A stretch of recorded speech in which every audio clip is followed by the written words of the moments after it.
channel, education channel, education channel, education channel, education channel,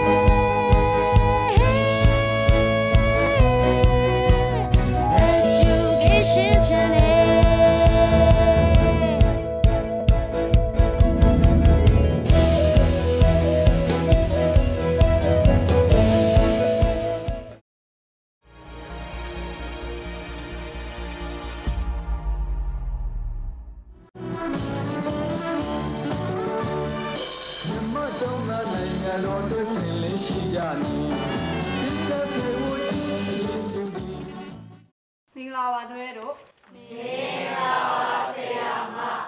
ဟုတ်ပြီဆရာမတို့ဒီနေ့သင်မဲ့သင်ခန်းစာလေးကတော့ဓတ္တမတန်းမြန်မာကဗျာလက်ရေးစဉ်ကဝိဇ္ဇာသိပ္ပလူကိစ္စကဗျာလေးပဲဖြစ်တယ်။အဲ့ဒီဝိဇ္ဇာသိပ္ပလူကိစ္စကဗျာလေးဟာဆိုလို့ရှိရင်အင်းဝါခေတ်ကစာဆိုကျော်ရှင်မဟာရထတာရရဲ့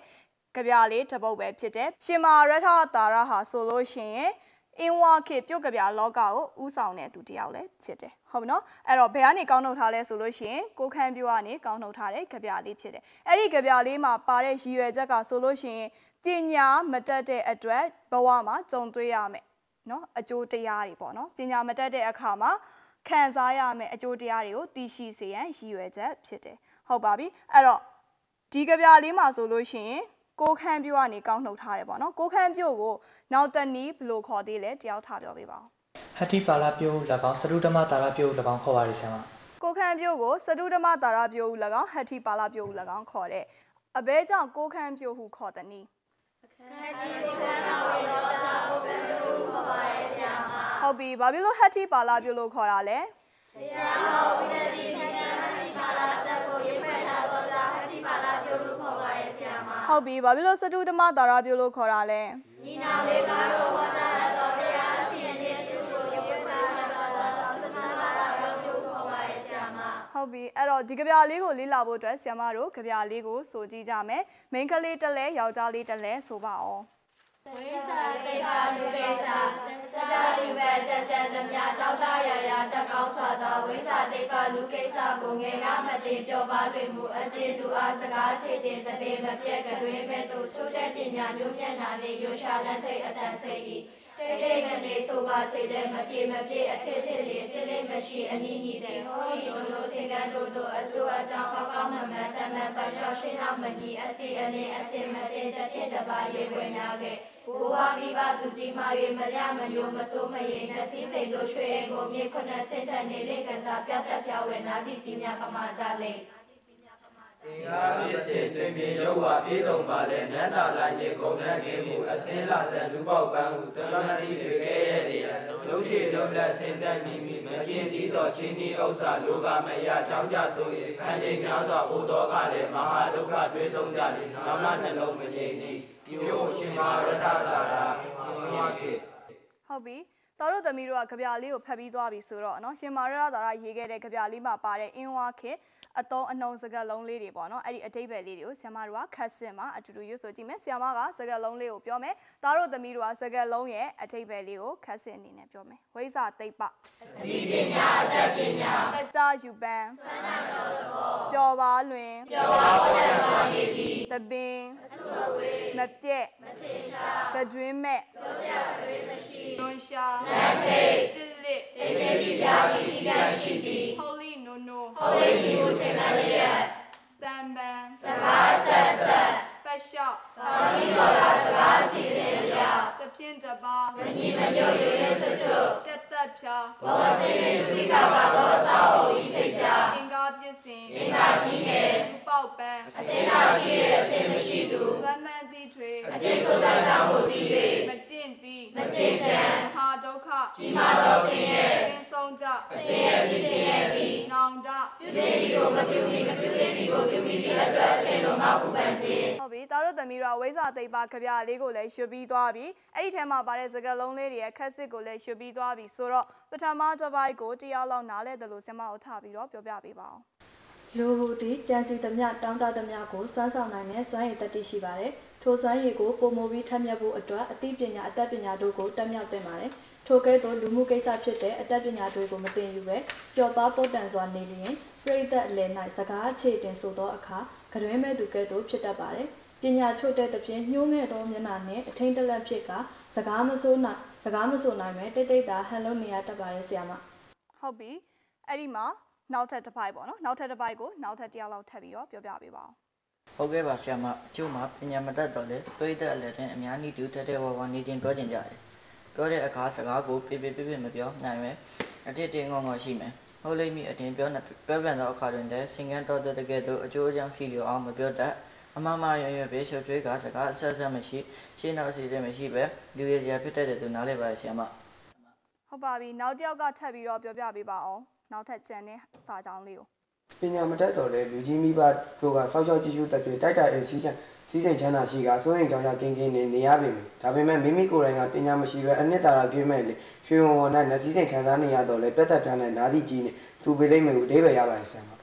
ဟုတ်ပါပြီနောက်တစ်ယောက်ကအင်္ဂါပစ္စင်ကနေစားတဲ့အပိုက်ကလေးကိုပြောပြပေးပါအောင်ပညာမတတ်တဲ့သူဟာရှေးကုသိုလ်ကောင်းပြီးရုပ်အစင်းအင်ကလွန်သောလှပတင့်တဲ့စေကမူပညာတည်းဟူသောယန္တကင်းလေအစင်းလှပြီးအနံမွေးသောပေါ်ပန်းပွင့်နေတာတူမယ်ထိုကဲ့သောသူကိုလူပေါ်ပန်းဟူ၍ဆိုကြလျင်ထိုသူ၏ဉာဏ်ပြည့်မှုများကိုတည်သောသူများကကဲပြည့်နေကြလိမ့်မယ်ပြီးရောပညာမတတ်ပါကရှေးအစင်လာစီးပွားပြင်နေများကိုမသိနိုင်ပေနိညာနိတရားများရအောင်မကျင်းဆောင်နိုင်သောဥစ္စာမဲ့သူဖြစ်ပါလိမ့်မယ်ဥစ္စာမွေ၍စေနပါလျင်ဒုဘဝ၌ကျေခံများစွာတောကရတတ်တဲ့ပညာမတတ်ပဲပေါ်ဆဆပြင်နေပါကပုံမင်းလာသောကြီးမားသောဆင်းရဲဖြစ်ဆင်းရဲကဒုက္ခရတတ်ပါလို့နားလည်ပါဆရာမဟုတ်ပြီသားတို့သမီးတို့ကဝိဇ္ဇသိပ္ပကြပြလေးရဲ့အကျိပ္ပယ်လေးကိုလည်းပြောပြပြီးသွားပြီခက်စစ်လေးတွေကိုလည်းနားလည်ပြီးဆိုတဲ့အခါမှာဆရာမတို့က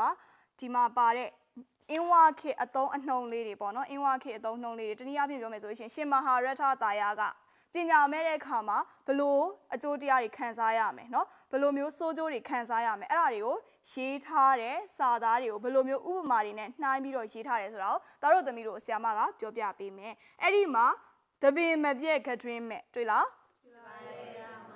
အဲ့သပင်မပြည့်ကတွင်းမဲ့ဆိုတာကပညာမဲ့တဲ့သူကလူအများလည်းမှာစကားပြောတဲ့အခါမှာမပြောနိုင်မဲနဲ့တိတ်ဆိတ်စွာနေရပုံကိုသပင်မပြည့်ကတွင်းမဲ့ဆိုပြီးတော့သူကဥမာပေးပြီးတော့ခိုင်းနိုင်ထားတယ်။နောက်တစ်ခါအတိတ်ပဲမရှိဘဲနဲ့စကားတွေကိုအစီအစဉ်မကြဘဲနဲ့ပြောတဲ့အခါမှာအမှားမှန်မသိဘဲနဲ့ပြောတဲ့အခါမှာရောက်တဲ့ရရဖြစ်တဲ့ပုံကိုစင်ကန်းတိုးဆိုပြီးတော့သူကခိုင်းနိုင်တဲ့အသုံးလေးသုံးထားတယ်။နောက်တစ်ခါဘိုးဘွားမိဘတွေမဆာပေးမဲ့လဲသူကဘလောက်ပဲစီးစိမ်ချမ်းသာဥစ္စာတွေပြည့်စုံပေးမဲ့လဲပဲ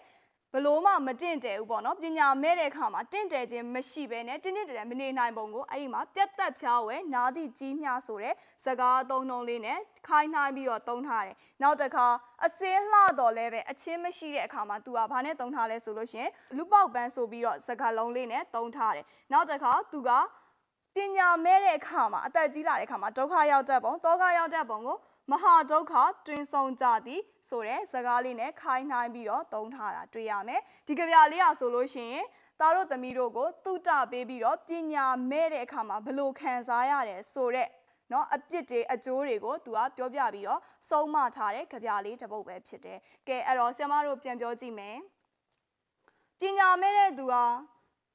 ပွဲသပင်တွေမှာစကားမပြောဆိုနိုင်မဲနဲ့တိတ်ဆိတ်စွာနေရပုံကိုရှင်မဟာရထတာယကဘာအသုံးနှုံးလေးနဲ့ပြောထားလဲတပင်မပြဲခတွင်မဲ့တို့ဟုတ်ပြီနောက်တစ်ခါပညာမဲ့တဲ့သူကစကားပြောတဲ့အခါမှာအစီအစဉ်မရှိဘဲနဲ့ရောက်တဲ့ရာရာအတိတ်ပဲမဲ့စွာအမှားမှန်မခွဲခြားဘဲနဲ့ရောက်တဲ့ရာရာပြောဆိုနိုင်မှုပြောတယ်ပေါ့နော်အဲ့ဒါကိုဘယ်လိုသုံးထားလဲစင်ကန်းတို့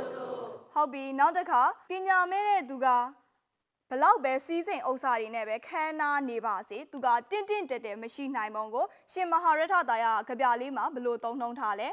တတဝေနာတိကြီးများပမာကြလေဟုတ်ပြီအစင်းလှပပေမဲ့လည်းအရေးချင်းမရှိတဲ့သူကိုရှင်မဟာရထတာယကကြပြလေးမှာဘယ်လိုသုံးထားပါသလဲလူပေါက်ပန်းဟုတ်ပြီပညာမဲ့တဲ့အခါမှာအသက်ကြီးလာလို့ရှိရင်ဒုက္ခတွေအကြီးကျယ်ရောက်တောကတွေရောက်တတ်ပုံကိုရှင်မဟာရထတာယကကြပြလေးမှာဘယ်လိုသုံးထားလဲမဟာဒုက္ခတွေဆုံးကြသည်ဟုတ်ပြီနော်အဲ့တော့သားတို့သမီးတို့ကအသုံးနှုံးပိုင်းလေးတွေလည်းတည်သွားပြီဒီကြပြလေးကတုတကြပြလေးတွေလည်းတည်ပြီဆိုတဲ့အခါမှာဒီကြပြလေးမှာပါတဲ့အလင်္ကာတွေကိုဆရာမတို့ကသွားကြည့်ရအောင်ဟုတ်ပြီနော်အဲ့တော့ဆရာမကအလင်္ကာစကားလုံးလေးတွေကိုမေးကြည့်မယ်နော်ကဲသပင်မပြည့်ဆိုတာဘာအလင်္ကာမြောက်တယ်လဲမြောက်ဦးကြီးအလင်္ကာဝ ဟုတ်ပြီဝင်းကားဝုတ်ကြီးအလင်ကမြောက်တယ်အဲ့တော့ဒီအလင်ကလေးကဘယ်ကကောက်နှုတ်ထားတာလဲပြီးတဲ့အခါမှာဘယ်အလင်ကလေးဖြစ်တယ်ဆိုတာကိုယောက်ျားလေးတွေကပြောကြည့်မယ်တပင်မပြဲဝိမာဝုဒ္ဓိအလင်္ကာ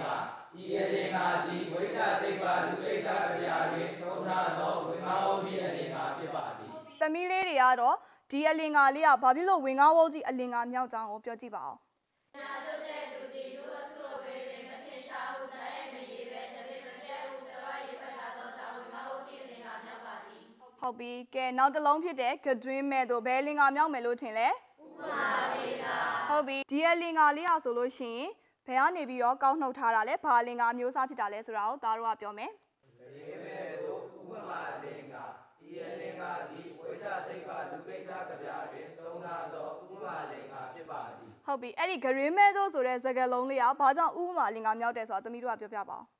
းပညာမဲ့သူသည်လူအများအလယ်တွင်စကားမပြောဆိုနိုင်ပေါ်အနိုင်ခံကိုဂရင်းမဲ့သူသည်စကားမပြောဆိုနိုင်ပေါ်အနိုင်ရင်ခန္ဓာရေးဖွဲ့ထားသောကြောင့်ဥပမာအလင်္ကာမြောက်ပါသည်ဟုတ်ပြီနောက်တစ်လုံးဖြစ်တဲ့စင်ကန်းတိုးတို့အဲ့ဒီလင်္ကာလေးကဘာလင်္ကာဖြစ်မယ်ထင်လဲဥပမာအလင်္ကာ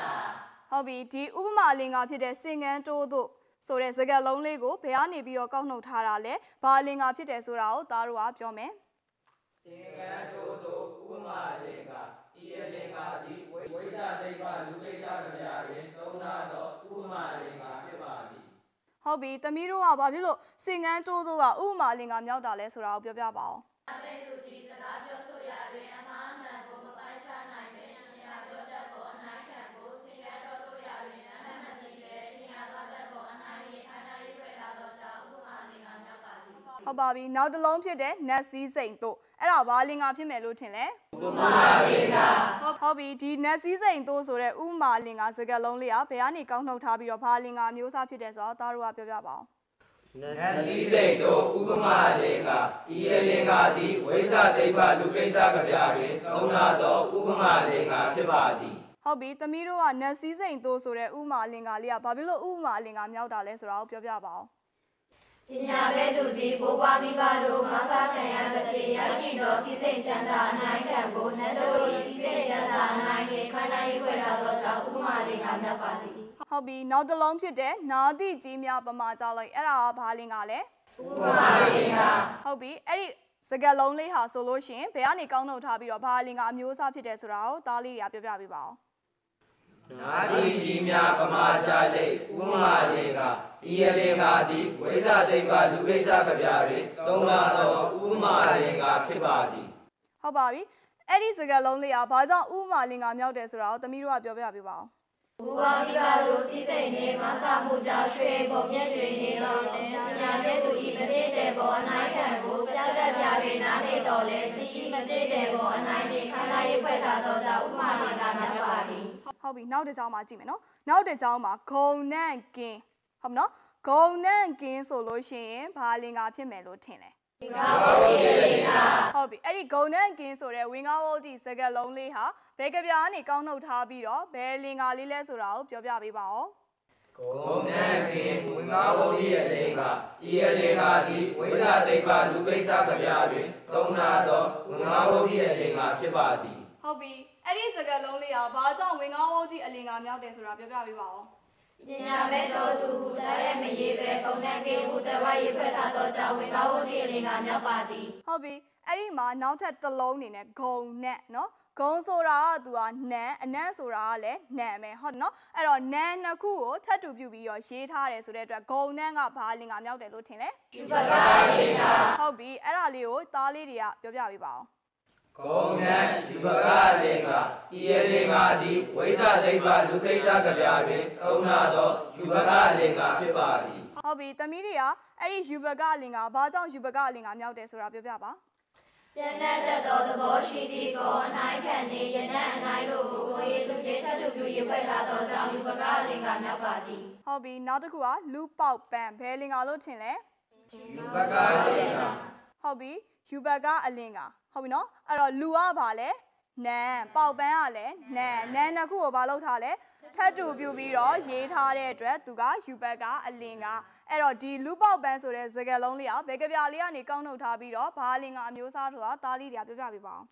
လူပေါပံယူပကားလင်္ကာဤအလင်္ကာသည်ဝိဇ္ဇသိပ္ပလူကိစ္စကဗျာတွင်သုံးနာသောယူပကားအလင်္ကာဖြစ်ပါသည်ဟုတ်ပြီသမီးတို့ကဘာကြောင့်ယူပကအလင်္ကာမြောက်တယ်ဆိုတာပြောပြမယ်အစင်းမရှိ၍အစင်းမရှိသည့်လူအနိုင်ခံနေပေါင်းပန်းအနိုင်တို့ကိုထထူသူချင်းထထူ၍ဖွဲ့ထားသောကြောင့်ယူပကအလင်္ကာမြောက်ပါသည်ဟုတ်ပြီနောက်တစ်လုံးကမဟာဒုက္ခတွင်ဆုံးကြဘာအလင်္ကာဖြစ်မယ်ထင်လဲဝိငါဝတိအလင်္ကာအဲ့တော့ဒီစကားလုံးလေးဟာဆိုလို့ရှိရင်ပညာမတတ်အသက်ကြီးလို့ရှိရင်ဒုက္ခရောက်မယ်ပေါ့အဲ့တော့ဝိငါဝတိအလင်္ကာဒီစကားလုံးလေးဟာဆိုလို့ရှိရင်ဘာအလင်္ကာဖြစ်တယ်เนาะဘယ်ကြပြလေးကနေကောက်နှုတ်ထားတယ်ဆိုတာကိုသားတို့ကပြောပြပေးမယ်မဟာဒုက္ခတွင်ဆုံးကြဝိငါဝတိအလင်္ကာဤအလင်္ကာသည်ဝိဇ္ဇသိပ္ပလူကိစ္စကဗျာတွင်သုံးနာသောဝိငါဝတိအလင်္ကာဖြစ်ပါသည်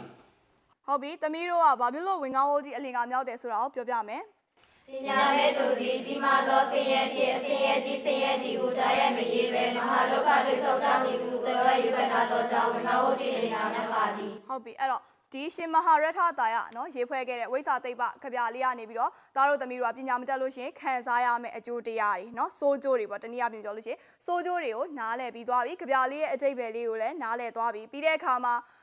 သုံးထားတယ်ပေါ့နော်အင်ဝါခိကစကားလုံးလေးတွေနော်ရှင်မာရတာယကဘာဖြစ်လို့ရှိရင်ဘလို့ပေါ့ဒုက္ခရောက်မယ်နော်ပညာမတတ်လို့ရှိရင်ဘလို့တွေဒုက္ခရောက်နိုင်တယ်ဆိုတာစကားလုံးသုံးနှုန်းလေးတွေနဲ့သူကသုံးပြပြီးတော့ဥပမာပေးထားတဲ့ဟာတွေကိုလည်းသားတို့သမီးတို့ကနားလည်ပြီးသွားပြီအလင်္ကာလေးတွေကိုလည်းနားလည်ပြီးသွားပြီဆိုတဲ့အခါမှာဒီကြပြလေးကိုအိမ်ကနေပြီးတော့များများဖတ်ကြမယ်များများလေ့ကျင့်ထားရမယ်ပြီးတဲ့အခါမှာဘယ်စကားလုံးအသုံးနှုန်းလေးတွေရှိရဲဆိုတာကိုများများခေါင်းထဲမှာစွဲနေအောင်မှတ်သားပြီးတော့အဲ့ဒီကြပြလေးကရှင်မဟာရထတာယဆုံးမထားတဲ့အတိုင်းသားတို့သမီးတို့ကပညာမဲ့မဖြစ်အောင်ပညာတတ်ကြီးဖြစ်အောင်အတူယူအားကြပြီးတော့အဲ့ရှင်မဟာရထတာယရဲ့နီလန်းတွေကိုလိုက်ရမယ်เนาะအတူယူရမယ်အဲ့လိုမျိုးဆိုတော့သားတို့နားလည်လောက်ပြီးလို့ဆရာမကထင်ပါတယ်အဲ့တော့ဆရာမတို့သင်ခန်းစာကိုဒီမှာပဲရှင်းလိုက်ကြရအောင်အားလုံးမင်္ဂလာပါမင်္ဂလာပါဆရာမကျေးဇူးတင်ပါတယ်ဆရာမ